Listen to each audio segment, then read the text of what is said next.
Hey everybody, welcome back to the Turnout. I am your host, Aloy. Don't forget to hit like, subscribe to the channel, hit the bell notification so you always know when the Turnout puts out new videos. We haven't put out a video in a couple of weeks, but the last one was a lot of fun, talking about the Eternals and whatnot. I actually really liked that movie. Not a lot of people did. But guess what we're talking about today? Last night was the premiere of the new season of Charmed, season 4. We have definitely gotten the reputation of watching this show. And it's interesting because I have family in town this weekend, and I had almost forgotten that it was coming out. I was like so excited, a few days ago. And then, the day of, I had forgotten that it was even coming on. And then everybody was like, well, we're going to go do this. We're going to do this. And I'm like, well, what am I going to do? Oh, wait, I have the first episode of Charm to watch. So it's fun. It's a fun life. I enjoy it. But honestly, I kind of like the fact that it snuck up on me. It made it even more exciting to jump in and watch the first episode of the 4th season. With I try to go in with no expectation. So I'm going to say this up front. I have come into some of the other seasons and I'm like I'm hoping that it's this and I'm hoping that it's that. And like, I think this time I'm like, just make sure it's not terrible. That's all I need. That's all I want. Let's just not have it be terrible, please, people. But honestly, what I'll say up front is that this new season of Charmed, season 4, this first episode was really good. Just a cursory glance, like it was darn good. I feel like the writing was way stronger. I dug that quite a bit. I felt like what people were saying was stuff that people would say. That's one of the things. I just got done watching The Adam Project, and like one of my things when I was watching that movie was like, there is no child that is this witty. So it continuously just came off as unbelievable. But this one, I actually really liked it. I liked a lot of what they were doing. The introduction of the new character, Kaela, I thought was really, really dope. So I'm going to go blow for blow and give you kind of a recap of what the episode was. And then we can discuss it and talk about what we liked and what we didn't like and all of that wonderful stuff. And again, if you guys like this sort of thing. Now here's the thing, right? Is like I didn't necessarily get to watch it I watched it last night, but I know some of the other channels were like, we're watching it live stream or we're live streaming right after. And it's, you know what? I like to watch it and then kind of sit with it. And I like to think about it. And then again, I also have family in town, so I couldn't have done it last night. I kind of really did want to do it last night, but what are you gonna do?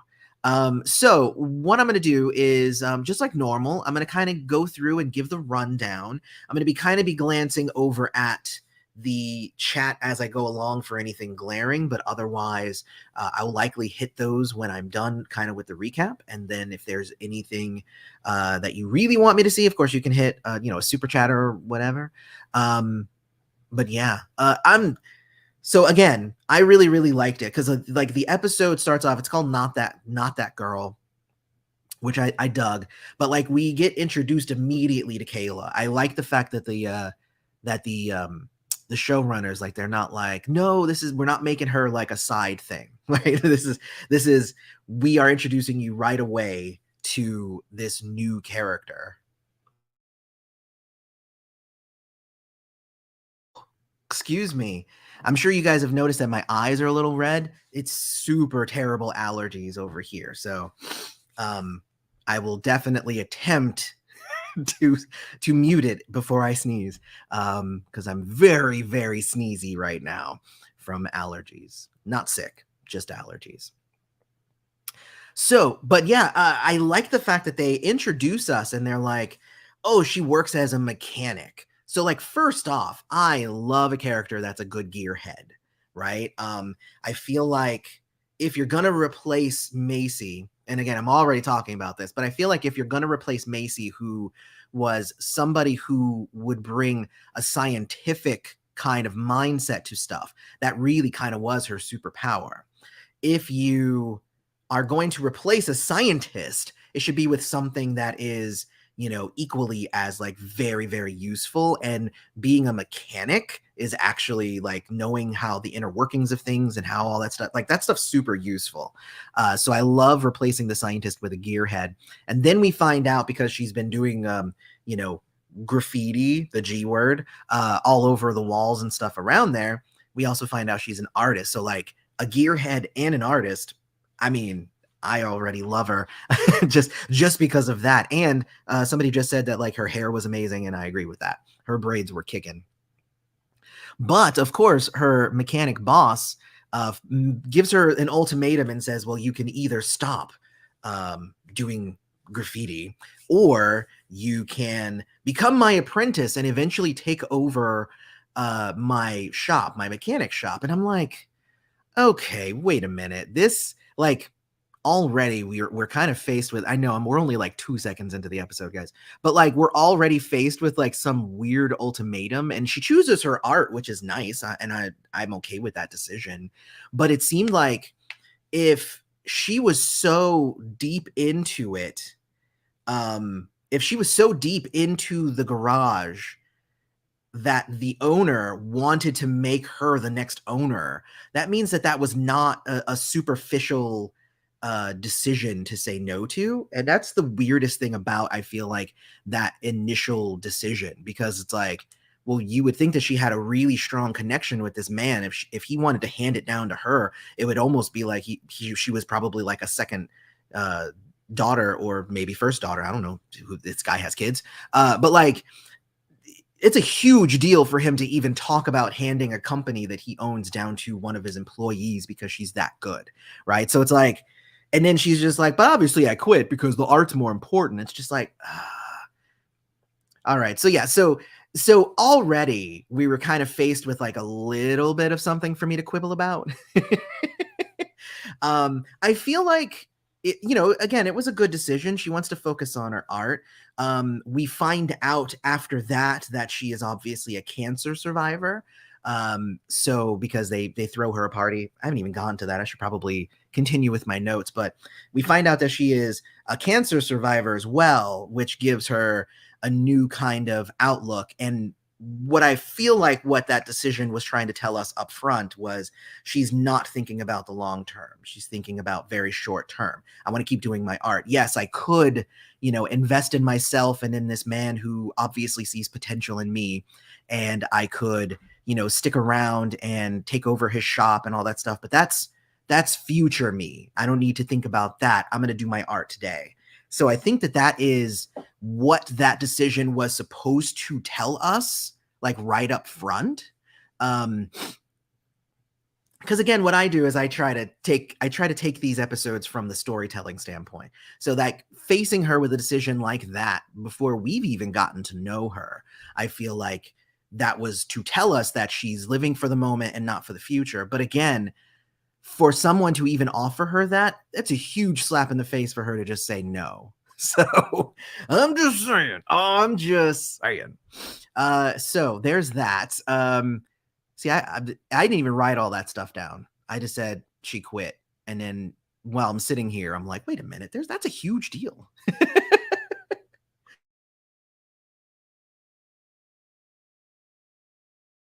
I thought I was going to sneeze again. All right, cool. I apologize, guys. It's been a while. So we get introduced to Bryn, who is her cosmically assigned BFF, which I liked that line. There were a couple of really good lines in this episode. And she throws a surprise party for her because she's in 5 years remission.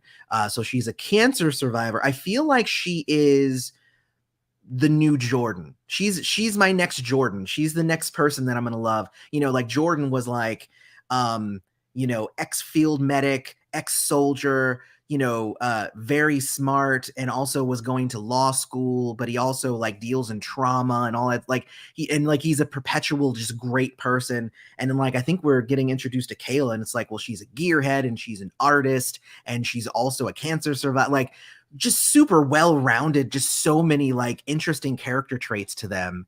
I don't know, I like that. But anyway, so many good things. I already really like her, but she leaves the party because she started feeling sick. She started getting a headache, and she's like, it's different. It's not the same as being sick again. I've been having dreams and nightmares, and it's giving me headaches.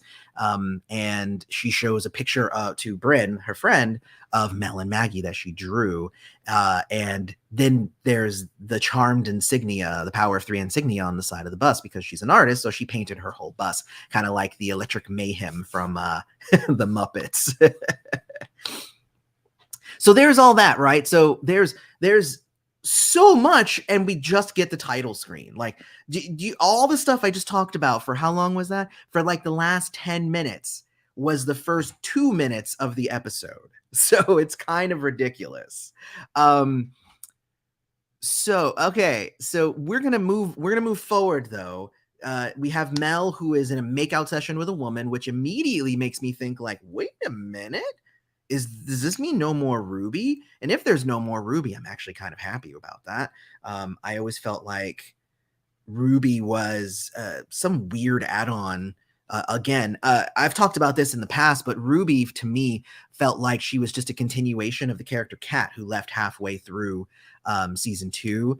And then they didn't necessarily do much with Ruby. She was just kind of there. So unless Mel is cheating on Ruby while Ruby is away somewhere or something like that, I don't even know.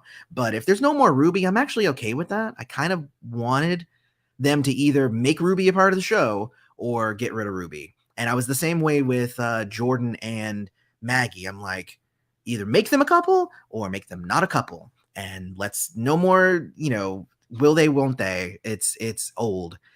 But I like it. So she goes to a guy and says, Duncan, and he blew out a candle. So we're finding out this kind of like underground club for magic people that Mel is a member of, and she's using it as an escape to go and like, make out with other women. It's kind of cool, actually. And then, of course, Jordan and Mags, they're chasing down a group of thieves. And of course, they kick their asses and they're fighting together, like in this like really amazing, like we've done this a million times sort of thing. Mel calls it a Batman and Robin shtick later on. And honestly, it kind of is.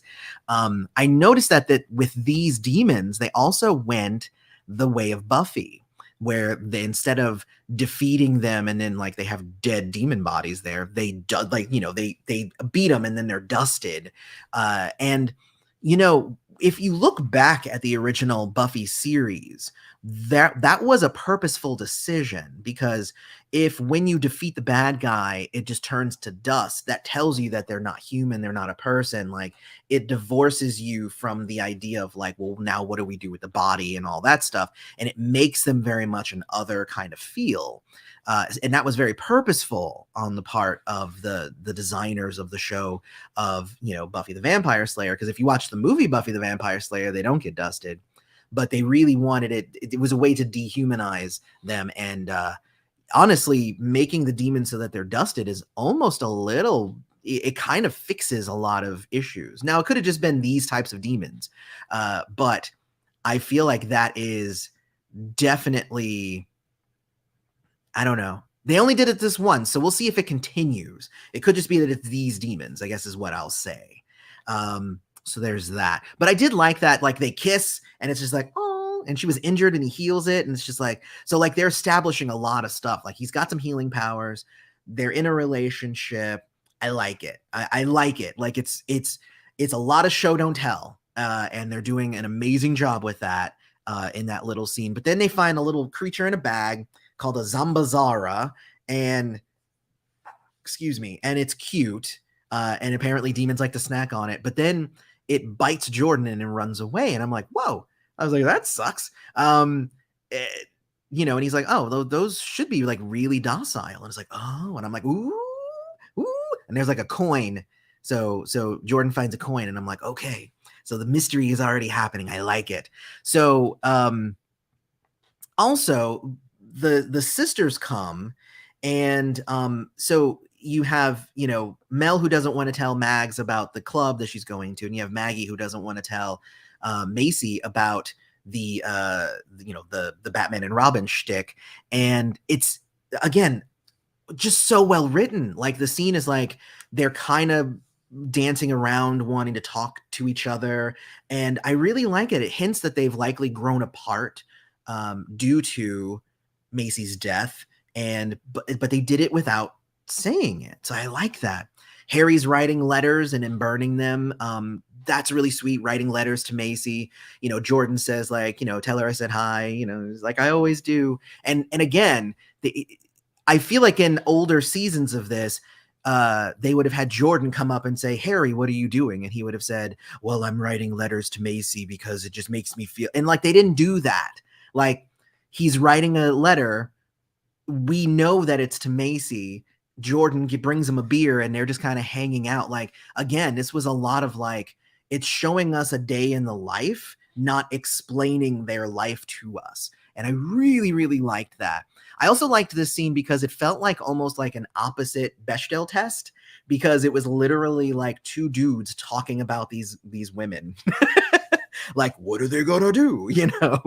Not that Harry cared, because Harry was like, I don't know. It's like, hey, I found this coin. This thing bit me. It's like, those things don't even have teeth. And he's like, well, should we look into that? He's like, I don't care. You can. I was like, I like that. I like that Harry is like, he's like, I really don't care. But they have to find the new charmed one.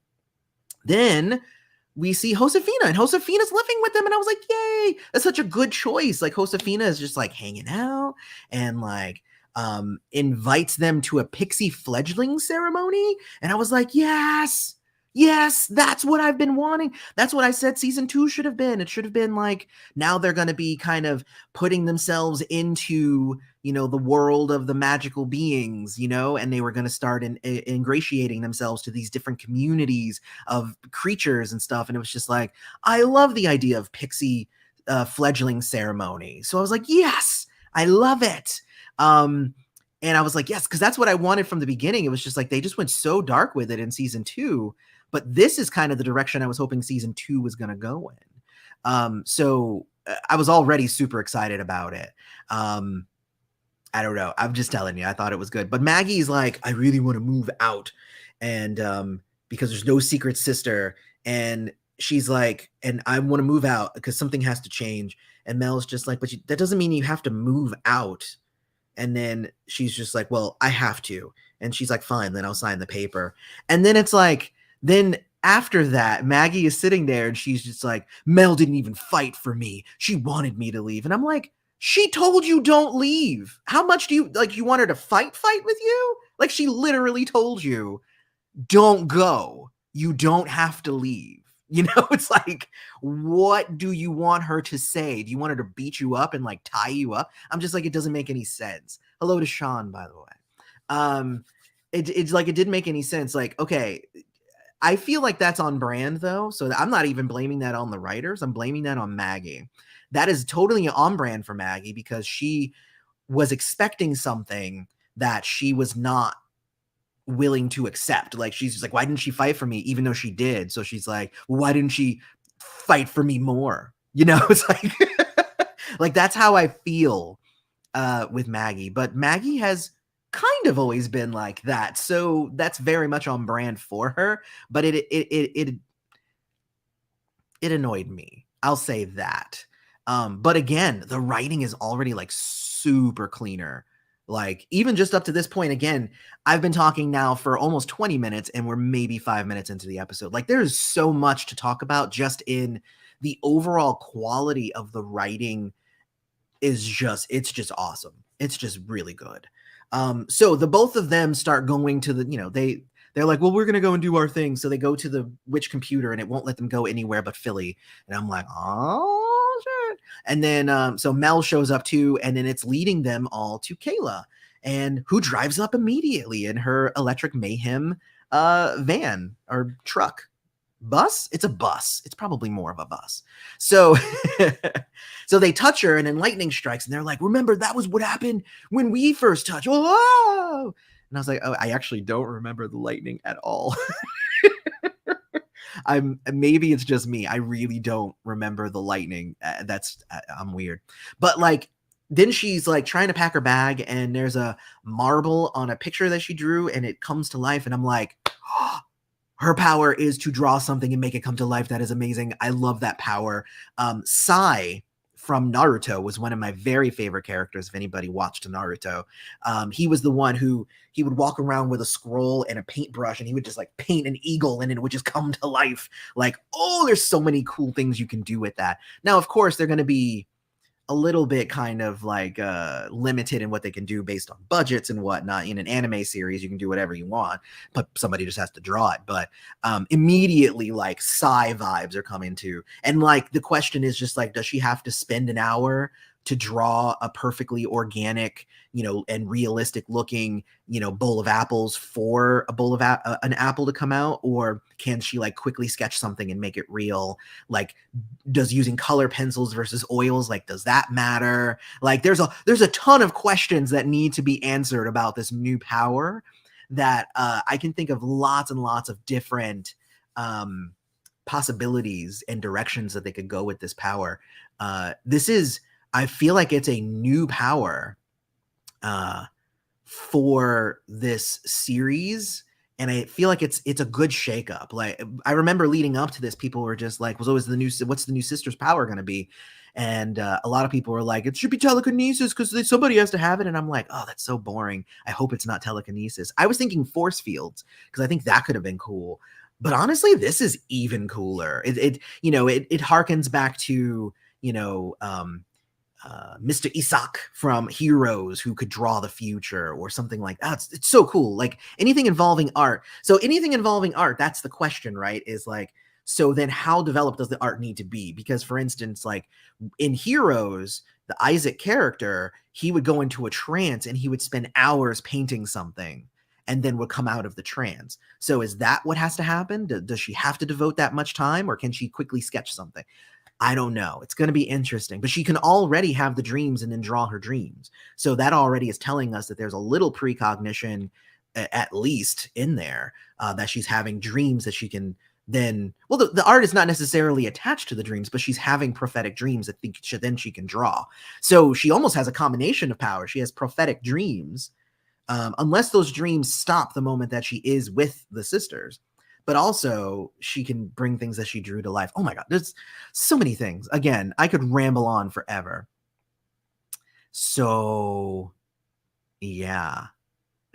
So Jordan, we cut back to Jordan. He's like pouring out this black goop, and then that's when he finds that coin. And I'm like, ooh. But like, he and Josefina are like the only ones that want to do something. He's like, I found this coin and I'm trying to research. And she's like, well, I'm trying to do this thing for the Pixies. And it was just like the sisters don't want anything to do with it. And it's like, again, it's weird that I like the side characters way more than the main characters, but I love Jordan. I love Josefina. I'm starting to like Kaela, and I guess Kaela is going to be a main character. So I guess then that breaks my rule of liking the side characters. But I really dig the two of them. So what I'll say is, I really don't like that they just kind of use Josefina whenever they just need some other character to just say something. Because she's gone by the end of the episode. Like, I noticed somebody in the chat said, yay, Josefina's going to stay. And it's like, no, she left at the end of the episode. And I was like, what? Stop it. So Harry and Kaela meet each other and they talk about tea, while Josefina finds the apple that came from the drawing that Kaela did, and she bites it and turns into a 2D person. And it was like, what? That's ridiculous. Like, even that's a crazy power. Like, you can have negotiations with your enemies and offer them like, would you like this cupcake, or would you like this thing? And then like, and then they'll eat it and be like, what? That's crazy. You take out all your enemies with that. So then we go to the Pixie Ceremony, which I thought was really, really cool. He meets a cute pixie named Chloe, and I love the name Chloe, first off. And I think somebody in the chat just already called it out, but the fact that is I believe that's Chloe from the first season, because she was the pixie from the first season. So I thought that was a really, really cool thing for them to bring back a character. Again, it really feels like more of an extension of that first season than of the second or third seasons. But it just felt cleaner. It feels brighter. It feels a little bit more like charmed. It's not dark charmed. It's just kind of charmed, and I really, really like it. But Maggie uses her powers to calm Kaela down. And this is interesting, is that for some reason, about halfway through the episode, I started writing Lizzie instead of Kaela in my notes. So I apologize if I misspeak, if I'm reading my notes and it says Lizzie. It's Kaela, though. But she's like, she's not a witch. They try the Potentia Trium, and nothing happens. And I'm like, oh, okay, that's weird. Okay. But then they have to leave. And yeah, and Harry's like, I'm gonna get down to the bottom of this, because Harry's just like, what? I don't care, whatever. So they go back to the command center and they find Josiefina on the ground as a drawing. So they try to teleport with her, and then they end up ripping her arm off, which was crazy. Harry investigates Kaela at her old job and then takes a picture of something. So I wasn't really sure what that was. I don't even think that they necessarily said it at the end. It was weird. Then there's a dark shadow in the command center. And what they do is they go to the bar that Mel has been going to, and they talk to Roxy. And Roxy is basically saying, oh, yeah, that's a negative space being. And obviously that's what it is. And it was just like, that's so weird that she is like, it seems like this sort of thing would happen all the time, but I don't know, it's weird. But it was cool that they knew somebody. And honestly, if you don't give a character a name unless you're going to use them for something. So this Roxy character is going to end up coming back at some point, I would assume. But I like the fact that they go to the magical bar, and we get to see a little bit more about how the inner workings of it. But apparently Mel's been like running through women at this place. So, hey, good on her. She cute. She could totally do it.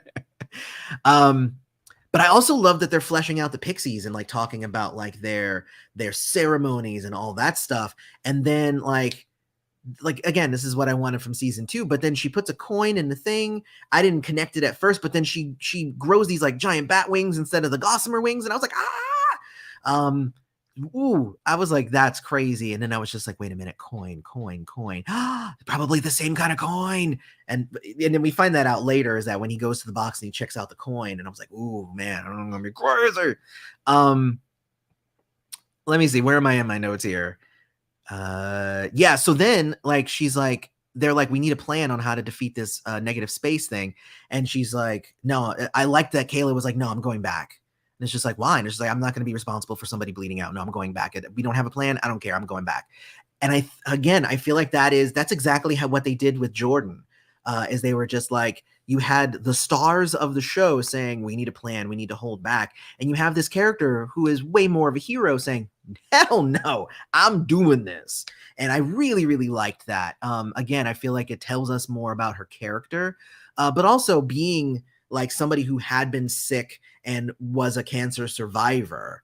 Like, she wouldn't want to be responsible for somebody else's like suffering. So like, she's been there before, not obviously with an arm and a bleed out and stuff, but I feel like that's a big deal. So then we learn that Jordan isn't exactly a white lighter. I like that he's wording it that way, because it's true, he didn't go through the white lighter ceremony, but he got infused with some of the white lighter power. So maybe Celeste will come back and we'll figure out what's going on with that.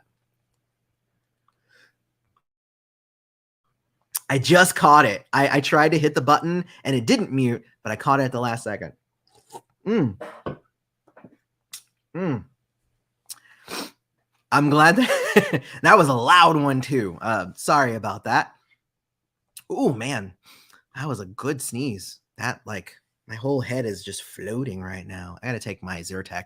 I haven't taken my Zyrtec today.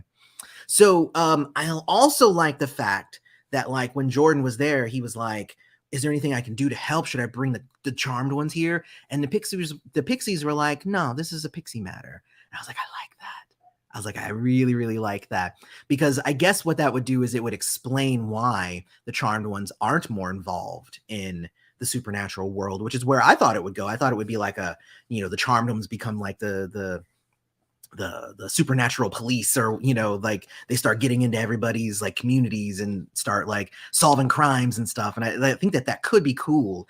But I also like the fact that they're like, nah, we got this. Like, we've been dealing with this stuff for millennia, so we don't need the charmed ones all of a sudden now. But we do find that the coin that she put in the box was the same one as the one that corrupted the Zamba Zia or whatever, the Zambia Zamba. I forgot the name. So that's telling me that like there's some sort of weird magical corruption going around. So I'm really digging like that they're not just coming out and talking like, oh, the big bad guy is coming, but it's like, ooh, it's like more just like very subtle things. Like these aren't even things that are like somebody's dead. It's like, no, it's just like just little things. That's like, that's how you start building up a really good, successful like main villain of a season. Is it starts small and then it gets bigger as it goes. So again, beautiful bang up job on this episode. I'm really, really loving it. So let me see, where am I? Kaela tries, she tries some like spray paint, hoping that would do it, and it doesn't work. But basically they just pick up Josiefina and like ram Josefina's 2D body into the negative space, and then it like, hey, she's back. And I was like, oh, okay. That seemed odd, but also like that would have been like the first thing I tried, maybe. But it worked out. And then after that, they're like, well, Harry found her birth certificate and found out that she's a Jane Doe. Ooh. And then it turns out that then once she believed in all the magic, the power of 3 got activated, and yay, they bring Josefina back, and it's all awesome and it's amazing. So then we go to commercial, and then we come back and we get that classic debrief at the end of every episode, which again, I like that for this show. It doesn't work for every show, but I like it for this show because there's always so much stuff happening. I like that at the end, the charmed ones can sit down and they can be like, this is what happened, and this is kind of what we've learned, and this is where we're going forward. I like the debrief, not even just for them, but I like it for us as the viewers. So I really, really like that we got the debrief. So she's a manifestation witch, which I like. I mean, there's probably different types of manifestation witches. Hers is that she can do it through her art, but nobody's talking about the prophecy dreams. So we might have to deal with that stuff later. But yeah, then she explains that her dreams start, basically she's like, our sister died 6 months ago. And again, they don't say it, but you could see something click in her where she's like, oh, okay.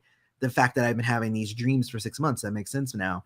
They offer to help, like for her to move in and for them to train her and all that stuff. And she's like, can I have time to think about that? I'm not going to be moving in with some crazy girl. And then like they leave, and she like leaves them a note, and like she bounces. And I was like, yeah, that kind of makes sense. But then Harry finds out that Kaela is short for Michaela, which is another M name. She was adopted, so might be related. I hope that she's not related. I think that would add more to the mystery if she was not a sister. But if you're really thinking about it, it could be a million different things. We'll talk about it after I'm done with the rundown. We are almost done here. But the fact that she has an M name, I don't know, that's more like fate, I guess, because on her birth certificate, she was Jane Doe, which means whoever her birth parent was didn't give her the name Michaela. I also didn't like it that they called her Kaela the whole episode. And then as soon as we found out that Kaela was short for Michaela, they started calling her Michaela. And I'm like, no, she goes by Kaela. Like, it's just like Topher Grace, like his name is Topher. He goes by Topher. And then when everybody found out that Topher was short for Christopher, we didn't just suddenly start calling him Christopher. Like, his name is Topher. He goes by Topher. Stop. Don't do that. Don't be that person. Well, your name is, your full name is Nicholas. So I'm not going to call you Nick. I'm going to call you Nicholas because that's the name your parents gave you. Like, no, call me Nick. Call me Kaela. Don't start calling me Michaela just because you found that my name is Michaela. That's so. Oh, that's what the picture was that Harry took, was that her name was Michaela. That's her legal name. She goes by Kaela. Don't do it anymore. I hope that they don't. I hope going forward, because all her friends called her Kaela. She went by Kaela. Her boss called her Kaela. Everybody called her Kaela. So now that it's Michaela, I hope they don't start calling her Michaela. That's really annoying. This is okay, I'm ranting a bit, but this is coming from somebody who has a weird name. My name is Eloy, and it's just like, so some people say Eloy, some people say Eloy. Like I say it's Eloy, so it's like, but if I don't correct you, then you can keep pronouncing it however you want. But like if I correct you, don't don't say it the wrong way. So it's you call people what they want to be called. I had a friend in high school who everybody called her Haya, and I said like, well, is that short for something? She said Hyacinth, and I said, well, do you want to be called Haya? And she goes, well, it's just easier for everybody because it's hard for people to say Hyacinth. And I'm like, I can say Hyacinth. It's not that hard. It's the name of a flower. Can I call you Hyacinth, or would you prefer I call you Haya? And she's like, well, call me Hyacinth. And I'm like, hell yeah, I'll call you Hyacinth. I'm not going to go by a nickname because there's too many dumb people around who can't. I'm sorry. I'm going to stop ranting. Names are a big sticking point for me, as you can tell. But like, don't start calling her Michaela just because you found out her full name is Michaela. She goes by Kaela. Okay, I'm done. So the coins too, if you look at the coins, they're like black and red and they have like a cross in the middle. It really kind of reminds me of stuff that I've seen about like the Knights Templar, which, the Knights Templar, they're all like about like destroying like magical witches and stuff. So it could be interesting that there could be like this group of humans or whatever that's trying to, corrupt the magic to, make it, less of an effect. Like, it's corrupting magic. That's not a good thing. And then they say, oh, where did Josefina go? And she says, oh, well, there's some tostones that she made before she left. And I was like, you motherfucker. Like, you just bring her in just to be another voice, and then she's already home again. So yeah, it's annoying. It's annoying that they kind of just bring in Josefina whenever. Like, Josefina should really just allow to have a room. That house is huge. Everybody has a room and there's extra rooms. Let her have a room. Just let her move in. She's already helped you guys out so much. So much. Let her just stay there. I know that she has like stuff that she's doing in Puerto Rico and stuff, so she doesn't need to stay there. She probably doesn't even want to stay there. She was there to help them through their grieving process and whatnot. But I wouldn't say that they're done with their grieving process. So why are you leaving now? Anyway, so and then Mags is just like, I'm not gonna move out now. Oh, and I was like, okay. Anyway, and then it was weird because when they were like, something is coming, and I'm like, really? Like, I know the coins are weird, but I wouldn't immediately think that something was coming from like two little things of like lesser supernatural creatures being corrupted. I wouldn't have thought that that's like something's coming and we need to be prepared. It was like strangely dramatic at the end. You know what I mean? It was just weird. And then we end with a scene which I really, really liked with Annie, the pixie who got the bat wings. They were like, oh, well, pixie magic, we got those bat wings to go away. And she's just like, so what's going on? She's like, well, there's this guy giving away coins. I was worried that it wasn't going to be enough for me to get my wings. And he said, if I use his coin, then I'll get my wings. And she says, well, tell me who it is. She's like, well, I can't tell you. Otherwise, he said something bad would happen. And she said, well, write it down. And then she writes it down and dies. She bleeds from her eyes. But the note said Tallyman. And I'm sure that I wasn't the only one that immediately started going, come Mr. Tallyman, tally me banana. Because that's immediately, if I hear Tallyman, I immediately think of that, which then brings me to Beetlejuice. Like, is this like a strange Beetlejuice crossover? Anyway, the Tallyman could be this is an interesting, idea, right? This guy who's, it's almost like what is the name of the Stephen King book? What is it? Precious Things or something? Where, he would give you the thing that would fulfill your deepest desires, but then it's corrupting and it would like make the rest of your life terrible because it was the devil who owned the shop and stuff like that. So I'm wondering if they're going in a Precious Things, and I don't know if that's the name, but I should probably have looked that up. But I'm wondering if they're going in that direction. But that's the episode, guys. I'm going to start going through your chats here, but a couple of big things that stood out to me. The writing was way better. It seemed like the cinematography, like the way that the cameras looked and stuff, it felt like that was way better. The direction seemed about the same. I wouldn't say like the direction was better. I thought that was fine. I thought it was weird that they threw her a surprise party in an alley for her remission. I know I get it that they were like hiding behind her truck and stuff, but still it was like in an alley? That's a bad place for a party. Like rent out like a clubhouse or something. But Taliman, I'm sure it's Tallyman, but like the Taliman, Talimi Banana, that's going to be an interesting kind of twist there. I'm very excited to see what that's happening. I hope that we start delving more into these different magical communities. Because again, I loved that we were getting more of a look into the Pixies. So already this episode, very, very strong. I like the new power. I like the new character. She's again, I feel like she's a little bit like, I feel like if you add in new characters that are way more interesting than the main characters, then we have an issue there. Because I should be saying like Mel and Maggie are so cool, but I'm not. I'm literally saying like every other character is cooler. Like Josefina does like brujeria, and she's trans, and she's got this like rich history of like all this stuff. And then you have like Jordan, who again is like lawyer and like fought in Afghanistan and is like, you know, a trauma expert and like awesome singer. And then you have like Kaela, who's like a cancer survivor and an artist and like a gearhead. And then like you take it for you look at Mel, and it's just like Mel, I don't know, like both of them, they were kind of nothing this season because they were spending a lot of time on Kaela this first episode. So, we're not really getting that good of a sense of like where they are in their lives. Like, is Maggie still in school or did she leave? Like, we don't know. We just know that at night she's fighting with Jordan.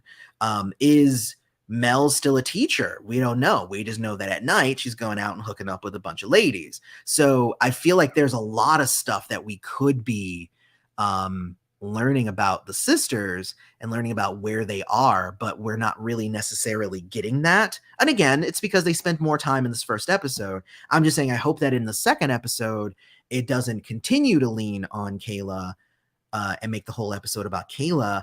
I really want to know what is special and cool about Mel and Maggie. And I see O'Dane says, well, they're the charmed ones. And I'm like, being a charmed one, it doesn't make you interesting to me. Because now Kayla's a charmed one. So, but she's way more interesting to me than the other two. So I feel like I almost need to like be reintroduced to Mel and Maggie now at this point, because I feel like seasons 2 and 3 already kind of did some damage in the way of like really portraying these characters in odd ways, and I'm carrying a lot of that baggage into this season. So what I really needed them to do was to like reintroduce the existing charmed ones to me, as well as introduce this new charmed one to me. That's just me personally, and that might be too much to ask in one episode. So I understand that. I hope that we get more of it over the next couple of episodes, and then I'm sure that will satiate my need, if they really do spend the time to do that. Just being a charmed one is not enough. So, and I've said that previously, in my opinion. And they had such clear like personalities and goals and stuff in the first season, and I would even say in the second season, and then it seemed like it was just kind of thrown to the wayside to make this like darker continuity and stuff for seasons 2 and 3. And it feels like they're going back to kind of what it was in season 1 now with this first episode. And again, we only have one episode to judge it off of, but I'm just really hoping that they handle it in the best way. So I'm going to start hitting some of these comments here. 12 days ago, it's documented on Kristen's channel video. On Kristen's video, I correctly predicted Kayla's power. That's cool. So here's the thing. I've always said this is I don't watch the other reviews before I do my own. Now that I've done mine, I'm going to go watch Kristen's and I'm going to go watch Maria's, because those are the other two people who I talk to Charmed with about a lot. But I don't like to go watch theirs and like get their opinions before I have already, founded my own opinions first. So, and I'm sharing those opinions off the cuff with you right here, because my notes are literally just like what happened, and then I'm telling you what I think about it right now. So yeah, there's that. Thank you, Charmed Power Babe. Yes, the allergies suck. I don't even know if you can hear it in my voice, but I'm like, whoa. I like the new power. I was hoping for force fields. Exactly. But this is cool. Like, this is like, force fields are cool, like, because they're like useful. But like, I feel like this will be cool because it's more interesting and you can do a lot more things with it. So yes, they did change showrunners. That's true. Showrunners though is different than writers. So I'd be interested to know how many of the writers stayed over from the previous seasons, because I feel like even the writing, even if it's the same writers, I don't know what happened, but like everything is just way cleaner. Yeah, so it's just way cleaner writing, lots more show don't tell. Like, they did an amazing job with this episode. They inferred and implied so many things without saying them outright, which was an issue that I had with some of the writing, especially in, I think, season 3. I think season 2 they did a lot of really good show don't tell. But season 3, because they had to rush through so much, there was a lot of like just like exposition and stuff in season 3. I mean, and that's to be expected. I understand the hurdles that they had to fight with. I'm not even really judging them, but it's a thing. It is a thing. All right, so let's see. I was hoping for better powers. Well, again, we don't even know if she's going to keep the prophetic dreams, because I always feel prophetic dreams, it's an underplayed power. Like, a lot of people are like, well, I want super strength and all that stuff. And I'm like, prophetic dreams is awesome. It's an amazing power to have. I hope Swan is around, because who is in charge of Safe Space? I didn't like the fact, I was kind of with you there. I was like, oh, we're getting to see Safe Space. So I was like, obviously, Kaela's gonna run into Swan, right? Because that's Swan's place. Like, that's what Swan's doing. And they haven't touched on like who owns Safe Space or anything like that. I don't think they're going to. If they were, they would have talked about it, I think. But the command center is in the basement of Safe Space, so whoever owns it, it doesn't matter. Their command center's there, as long as they don't destroy it or like tear it down to the ground. I guess it doesn't matter. Let's see. You have COVID. Oh no, Charm Power Babe. I hope that you feel better. Yes, please lock yourself up. I don't have COVID. There's so much pollen outside. so much pollen. Considering young Adam. Okay, so you're talking about, because I mentioned the Adam Project was playing a Ryan Reynolds. I think it was intentional. Yes, but again, no 12-year-old is that clever. Like, yes, Ryan Reynolds is that clever. And even at the beginning, I was like, how does time travel work here? Like, did he go into the past and then re-inhabit the body of his younger self? Because then that would make sense, because he was talking like an adult would talk. He wasn't talking like a 12-year-old. I have 3 kids. None of them are that witty, because kids, they don't know enough to be that witty. Not the kids are dumb, but they don't know. I guess it's ignorance, I guess. All right, so no one abandoned a baby from an egg donor. It doesn't make too much sense, so I am going to talk. It's either going to be Ray or Dexter had relations with another woman. Well, but Ray and Dexter don't have magic, so that would not have created somebody with the power to be a charmed one, I don't necessarily believe. So that's the question, is if it's a sisterly bond, did Marisol have some sort of other kid? You would think that she would know about that or would have mentioned that. Like, if she had another kid, but this is a kid who was born and then immediately given up for adoption, wasn't even named. So this isn't, and she is taller than Mel and Mags, but it also seems like she is younger. So it would have had to have been after them. So that also wouldn't make any sense. Why would Marisol have a kid after them and also not say it? Why wouldn't that kid just be a sister with them and just living in the house with them? So I honestly, again, I 100% hope that it is not a sister, but it is some sort of different thing. It could be, hold on. It could be something to the effect of, like Like Macy was brought back to life through like necromancer or blood magic, right? Maybe this is a blood thing. Maybe when she had cancer, maybe she got a blood transfusion from Marisol. I don't know. I'm just I'm just saying. Like Marisol would have been alive while you know Kaela had cancer. There's a lot of stuff left up in the air, and I actually like the fact that they're really just hinting at things, and they're not giving us really enough to draw any real conclusions. Again, from what the writers and stuff were saying on Twitter, the whole season is going to be unraveling why she's the charmed one, and really kind of telling us and showing us and explaining the whole thing. It's not going to be one episode and like bam, it's done. It's the whole season. Like we're not going to know the real reasons until later, right? So that's going to be interesting. So O'Dane just said no, she's older than Maggie. Well, if she's older than Maggie, she's definitely not older than Mel, because Mel's older than her. So again, that would mean that, right? Like, why wouldn't she just be Maggie? Why would she have been given up? Like, it doesn't make any sense for her to be Marisol's kid. She could be Marisol's kid. I'm just saying it doesn't make any sense for her to be Marisol's kid. All right, I'm going to move on. Let's move on. I'm going through these. And again, if you have like one that you really want me to see, you can do a super chat. Are we going to start shipping Bryn and Mel if they eventually meet? I thought Bryn was cute, but no. I don't ship anybody, though. I'm weird that way on these shows. I feel like none of my relationships in my life have been as complicated as the ones that are portrayed on TV. Like if I like somebody, I go, hey, I really like you. Would you like to go out on a date or be together? And then they will either say yes or they'll say no. And it just seems odd that like you can just go so long in these shows without like anybody making any decisions and just being truthful with each other.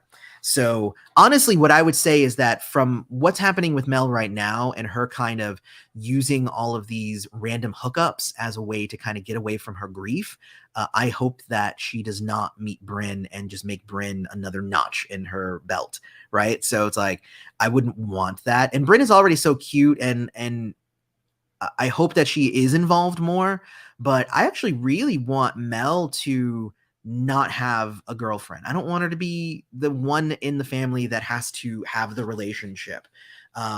Maggie's already doing that and already has Jordan. So let's have Mel go off on some sort of new story. It doesn't always have to be what new man's going to come in their life. Like, let's not do that. Let's have Mel go on a new journey of self-discovery where she finds out that she doesn't need anyone else in her life. And I think that the fact that Ruby is gone, I think is a huge point of that, because Macy died and she doesn't even have Ruby to kind of lean on, which is why she's kind of throwing herself into all these random hookups. Also she looked real good in this episode. So, I'm not surprised that she's able to get all these women to be with her, because hell yeah, let's do it. Mercenary says, love the season premiere. I loved it as well. So let's see. You are all over this Madness Arcade, so I'm not gonna like just keep reading yours over and over again. I'm glossing over them, but it was a very good episode. Sunrise, most of Mel and Ruby's relationship happened off screen, so I'm not surprised that they also broke up off screen. Exactly. Well, and that was my problem with Ruby in the first place, is that she was just kind of there. But I never felt like that actresses had any chemistry either way anyway. I never bought into it, so I was okay for it to just be kind of gone. If they are going to use another character that they need to just have around, have Josefina around. Come on, guys. Have Josefina around a lot more, because I really, really like her as a character. Again, she did some really dumb, predictable things in season 3. But honestly, like it brought a smile to my face to see Josefina in this episode. And I love the fact that she's like, I'm literally trying to do this stuff with the Pixies, and the Charmed Ones they don't care. And but I love that though, because she's not even like a full-fledged witch. Like, she practices Brujeria, but she's not even a witch. So that what that tells me is that even the Pixies will bring non-Pixies and non-witches and non-magical people into the fold and like make them part of like the happy times and stuff. So it's like, it's not even like the Pixies have, separated themselves from society. Like, no, they're part of it. And I'm sure they have lots of human friends and all that stuff. So again, there's so many things implied in all of these writing decisions that are telling us about the world without any of it being like huge world shaking, breaking, giant things that like create this ripple effect that like really destroys a lot of the good storytelling, which is what we got a lot in season 2 and season 3, where there were these huge giant things with giant ramifications that were never resolved. So I like that we're kind of going back up to the simple storytelling here, and I really, really liked it. I really, really liked this first episode. I hope that it keeps going in this direction. Let's see. Yes, hey to everybody. All right. The writing is less chaotic. I agree with that. I stayed up all night till the episode premiered. I mean, it wasn't all night. Like, I think it came on at like 9, right? Like, that's not all night. Now, like, I watched it, I think at 10, because I have it TiVo'd. TiVo'd. Who says that anymore? I have it on my DVR, so I had it recorded. I ended up watching it at 10, so I watched it from 10 to 11. And then I was just like, can I do a live stream at 11? I was like, no, nobody's going to come to it. Like, even doing it here, like midday, we've had around 15 to 20 people in the room at any given time, which is a good number. But even midday on a Saturday, like, I'm not going to do it at 11 o'clock at night. You guys are all sleeping and probably by that time. So let's see. Joke from Adventure Time has that kind of power. Oh, Jake has that. See, that's cool too. I assume sooner or later it's just going to be thought projection. It reminds me of the OG episode when Paige drew the Muse's rings and orbed it to herself just by looking at a pic. I mean, it could be, but it didn't seem like that. It seemed like she literally brought the picture to life, especially since when Josefina, so it wasn't just manifesting an apple, for instance. When she took a bite of the apple, she turned into a drawing, which would mean it's not a real apple. It's more than just, I think of an apple, so I summon an apple. It's more than that. It is very much connected to the art, which again, I like. I like that you can go in a lot of different directions with this. Maybe Kaela's power will have some sort of side effect that keeps it from being too OP. I don't think it's too OP at all. But I mean, again, the side effect of it would be that it takes time to actually draw something and render it to the degree that it can then be manifested. That right there is almost too much of a limitation, because then that would mean that she has no powers that she can just use in the moment. But then again, if we give her the prophetic dreams, then that's almost harkening back to the OG Charmed first season, where she can start having flashes of things that might happen.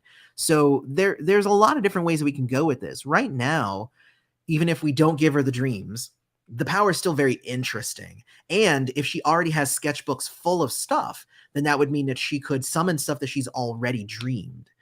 Especially if she has already dreamed these things prophetically, meaning she has already drawn things that would be necessary in the moment, right? So it would be like, oh, I had a dream about, catching this giant fish monster, and I had a dream, so I drew this like weird mystical hook in my sketchbook. I drew this months ago. I never knew what it would mean. And then bam, that's the thing that they need, because she already drew it, because she was already dreaming about it. So like, that could be an interesting way. Connecting the prophetic dreams with the art is a cool way for that power to still work in the moment and with spontaneity. But without necessarily, like O'Dane says, that Maggie already has premonitions, like she does, right? So without really, well, Maggie doesn't necessarily have premonitions anymore. What she has is it's called psychometry, which is you touch an item and you get like an image, could be of the future, of the past, or whatever. That's different than what I'm saying, which is kind of like you can manifest something that you had already dreamed about because it's useful in the moment and you didn't even know it. Like it's different. I see how it's similar, but it's different and could make Kaela pretty unique in the usefulness of her powers. So, because again, I'm a game designer. I talk a lot about being a screenwriter here on this channel, but I'm also a game designer, and I have designed superhero games. So when you start talking about a superhero who has premonition powers, and another one who has manifestation powers, and another one who has precognition, and another one who has visions, and another, like, they're all, they, even if they're similar, they all will have different mechanics behind them that make them work differently. It's kind of like the difference between opening a portal and teleportation. They both will get you from this place to that place, but they work completely different, right? So, I mean, that's just the idea there. So there's a lot going on there. And you said same difference, and yeah, same difference, but that difference matters in the end, to me at least, maybe to nobody else. So let's see here. Oh, I see here. I think she might have wanted a break after having her arm ripped off. She didn't seem to have any negative effects from having her arm ripped off, because they kind of got her and her arm and then shoved her into the negative space. And then it seemed like that she came back together, and she was, they said that she had a sore arm, but like, she made tostones with a sore arm. And, depending upon how ripe the tostones are, the plátanos are, the plantains, it's like, it's sometimes really hard to squish them. But hey, she did it even with a bum arm. I use my body weight a lot. I like put it in there and I like go, I like use my whole body. Again, depending upon how hard they are. If nobody knows what I'm talking about, it means that you didn't grow up Puerto Rican. So let's see. Why would she eat the apple that she just found laying around like no one's ever seen a Disney movie? Well, I mean, that's true, but you think of those as being movies, right? Like, that's not real life. If your cousin has an apple and it looks like it hasn't been eaten, it looks clean. I don't know. She was really hungry. Maybe she wanted to pregame before the party so that she didn't like eat a bunch at the party and look like a pig. So she was like, I'm gonna eat an apple here as to like just to tide me over, and then when I get to the party, I won't have to eat as much, and then I can like seem fancier. I don't know. She was wearing a really fancy dress, so maybe that's what it is. I don't eat strange fruit that's just laying around myself. That's just me. But also, it depends, right? Because if she's been living there and she's been hanging out at the command center, like that could have actually been easily explained if they had added a line, like, if Maggie had said like, hey, Josiefina, like, stop eating my stuff. That would have been interesting to make her like she's that cousin who's hanging out and just like eats like the last cupcake. And like, you're like, stop eating the last cupcake. I wanted that cupcake. And then that might have like explained why she just randomly ate a thing that was in front of her. Or I don't know. I get it. And honestly, I could quibble over that, but I also liked that she took a bite of the apple and like, I liked the effect of it on the episode. So it's like, yeah, I guess it could be, you could be like, oh, it's a little dumb, but like also maybe that's just her. Maybe that's just what she does. Let's see. Harry really over there doing a deep dive on the poor girl. Well, I mean, I don't even blame him, because like, you don't want somebody, I mean, it's kind of like if you think about Abigail, when Abigail came in and they were like, you're a witch too. And she's like, yes. And they're like, cool, well then come with us and do this thing. And nobody investigated Abigail beforehand. And then you find out that like, oh my God, she's doing some really bad stuff. So like, yeah, if it's just like, oh, well, this new person is showing up and it just so happens that, ooh, like you run into her, it's a coincidence. Harry's like, no, we're gonna investigate this stuff. So I don't even see like, it's not like, oh, you're investigating the poor girl. Like, I really feel like Harry has seen enough. Like, I'm surprised that honestly Mel and Mags weren't doing the same. But again, they weren't doing much of anything. They are not interested in engaging with what was happening because they're still grieving. So let's see. I still hope that she will have a Dawn-like story. Like, what if she was made up just because they need a new charmed one? I don't think so, because she has a past. She has friends. She has things already happening in her life. Dawn was interesting. Dawn was a weird thing that I don't think that they could ever do again in TV and it not feel like a complete like ripoff. Like, so hopefully they're not doing it. So let's see. If Kaela moves in and takes Macy or Marisol's old room, she should watch out because everyone who has had that room has died. Well, I mean, I guess. I mean, but what about the people who had the room before Marisol or Macy had those rooms? Because the houses existed for a long, long time. So I don't know. I don't think that that's gonna factor in unless there's ghosts around. Ooh. But then we already met the ghosts that were in the house. And that was not anybody who, you know, it was the mom, it was the dad and the daughter. Those were the ghosts that they like got. I don't know, but they got that from the box thing. I don't know. I wouldn't say so. I wouldn't be scared about it, at least. That's just me. It couldn't be humans behind the coin. Well, and when I say humans, I count Macy and Mel as humans. Witches is not a subspecies of human. It's like you're not human if you're a witch. What I mean is that it's like this, you know, a group of people who have knowledge of the magical world and want to destroy it. They could totally be doing those coins. To say it couldn't be humans behind the coins, that's odd. I don't see why it couldn't be humans behind it. I mean, it's a weird statement for you to like say, and we don't know. And I don't even know. I'm not saying that it is. I'm just saying it could be. Yeah, I wouldn't say that there's like zero chance is all I'm saying. Let me see. Because you said that song and gave it an island flair, it made me think of Michaela's stepdad, since she said he was from Ghana. Maybe he's connected. Yeah, but like, I mean, the Come Mr. Taliman, that's like a reggae song. That's not Ghanaian. That's not a Ghanaian song. I don't know. Kaela lives on her bus, but not sure they can afford to rent out a club. Well, no, I mean, but I get that. I was just saying that it was weird to have a party in an alleyway.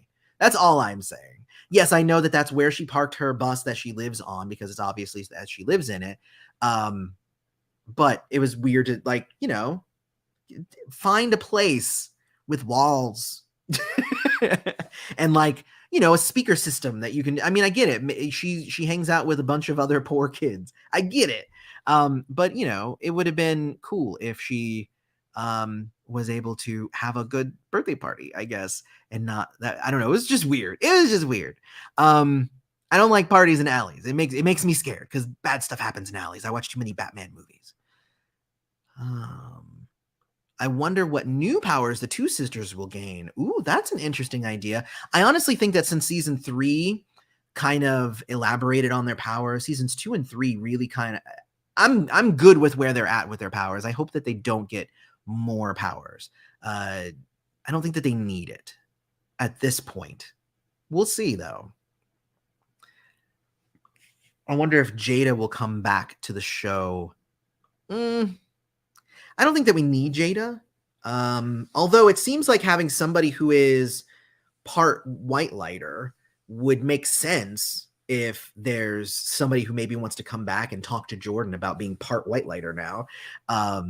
That could be an interesting thing. Like maybe he seeks out Jada since Harry has no interest in training him on how to use his healing stuff. Maybe. I mean, it could be. But also, I think Jada, the actress who plays Jada, she was just on the new season of Leverage. I watched Leverage Redemption, and she was on there. So I don't know if they're doing a second season of that show, but it would be difficult for her to film that show and the show at the same time. So if she's going to be on that show, and I guess let's do some research here. Leverage Redemption season 2. let's look this up and see if it's gotten announced for season 2, and it has. Season 2 is going to be premiering in July, and let's look at this and see if the cast, who's coming back from the cast. Let's see. So it looks like Gina Bellman, Christian Kane, Aldous Hodge, and Beth Rismer. Those people are coming back. And yeah, so it looks like she's probably coming back there. So she's likely not to be coming back to Charmed unless it's like a guest spot. But if you haven't watched Leverage Redemption, it was pretty good. It was basically Leverage. So if you like the original Leverage, you'd like this. So anyway, you missed it, but when Maggie first got home, she said that she had a psych class the next day. Oh, you're right. She did say that. However, did she say that? Or did she like say it like to explain that she's, because that's the thing, right? Is it seemed like they were making excuses anyway. They were like, oh, I have to go and do that. Oh, I have to go and do that. So maybe she's still in college. Maybe she's skipping those classes. Again, if you're in mourning, it makes perfect sense for you to skip classes. So I'm not trying to say like she's bad for doing it. I'm just saying maybe she's not. But good pointing it out that she did say that.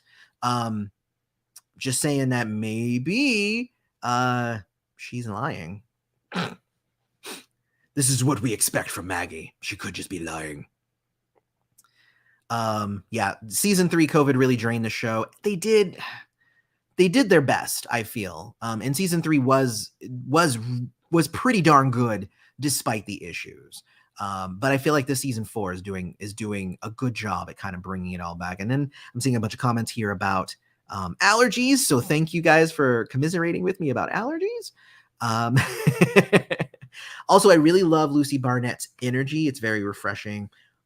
Really hope her and Macy get to meet.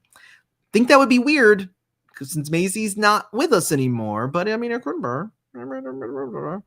The height difference between the three is really noticeable. 100%. Like Macy was always like a little bit taller than them, but like this, like Kaela's like way taller, or maybe it's just, I don't know. It's the way that they're standing next to each other. I mean, but Maggie and Mel, they're short people. I mean, it's just, they're going to look short next to pretty much anybody. But yeah, when they stand next to particularly tall people like Jordan, like Kaela, it stands out even more. So I'm with you there though. Good. Yeah, I completely agree. These shows are horrible at teaching communication. They will literally dance with fire before they speak up. Well, I mean, and it's a trope. It's a trope of TV writing. Nobody just says what they're thinking because, oh my gosh, that, destroys the drama. But also, like there would be no show if people just talked to each other and like communicated well. There would just be no show. It would be like, oh my God, I can't believe this is happening. Well, what's happening? Oh, well, I did this thing and then now there's an issue. Oh, well, you just solve it like this. Oh, well, thank you. And then like the episode's 2 minutes long because they talked about it. But that's what that's called it's called emotional maturity.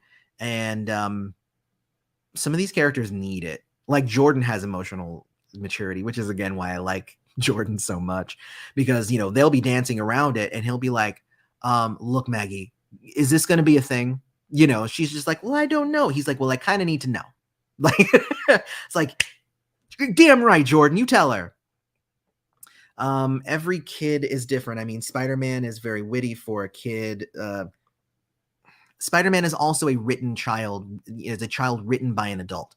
That's what I'm saying. I'm saying kids, like real kids in the real world and I'm not saying all kids. I'm just saying at 12, to be as witty as he was, I would say not. Like they could be witty, but those lines were written by an adult. Josefina is a witch. She got plant powers. I forgot entirely about that. You are 100% correct. She did get her plant powers. Yeah. And then she never used them again. Well, anyway, good on you. I 100% forgot about that. And honestly, I would be happy if she didn't get those powers because I felt like those powers, they weren't necessary for her. to be an integral character. I think shown by the fact that like her subsequent appearances, she has not used her plant. It's not like her plant powers came into like really big effect this episode. So, Maggie has premonitions.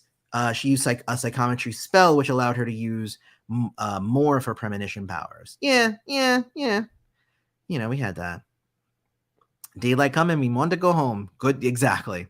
Let's see. Maybe her power's reaction was only delayed because she can't control them. Maybe the better she gets, the faster they manifest.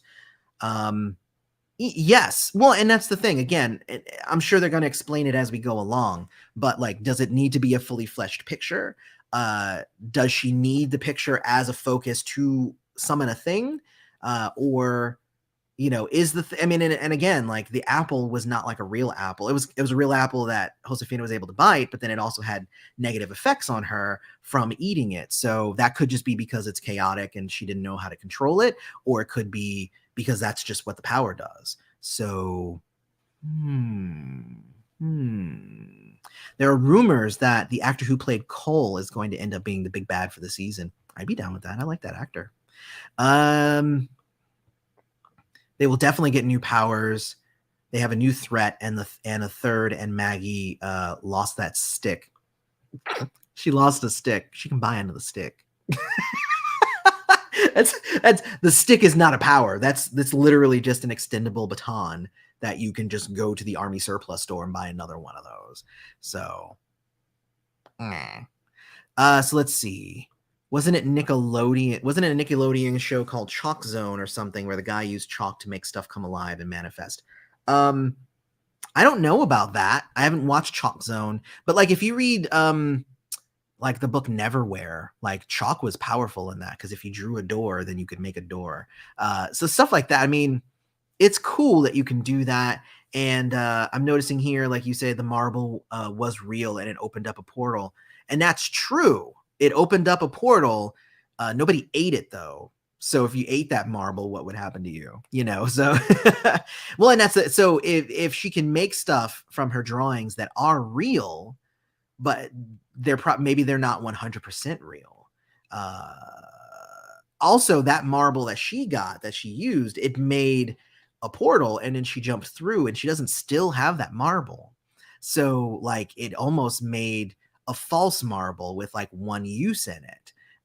So almost like a piece of fruit that you're not supposed to eat, a marble that only has one use in it. So I'm just throwing this out there. Like there's different ways to interpret it. And it's hard to say exactly where we're going to go because we've only seen her use the power once, or I guess twice now in this. So it's going to be interesting too, to see what happens when she starts purposefully using the power versus, these last couple of times that the powers have manifested have been accidental. So it'll be interesting to see what happens. So she could draw force fields or fireballs. Could she draw her sisters as superheroes and give them superpowers? Very interesting. Well, and I guess right now it's manifestation, right? So she can draw a thing and then make the thing appear. I don't imbuing things with things like, so like if she drew, like if there was an apple that already existed, but she drew an apple with wings, would that apple then get wings? More than likely not. That's my thought. Cause it seems like that would be outside of the scope of what has been presented to us. But then again, the power to sense emotions then turned into the power to manipulate emotions. So, powers evolve. Maybe eventually she'll be able to do something like that. Or maybe kind of like what you said earlier, or what somebody said earlier with the using a power to enhance your already given power. Maybe she has a power where she can draw them as superheroes and it turns them into superheroes one time. And then like they can never use that spell again for some reason.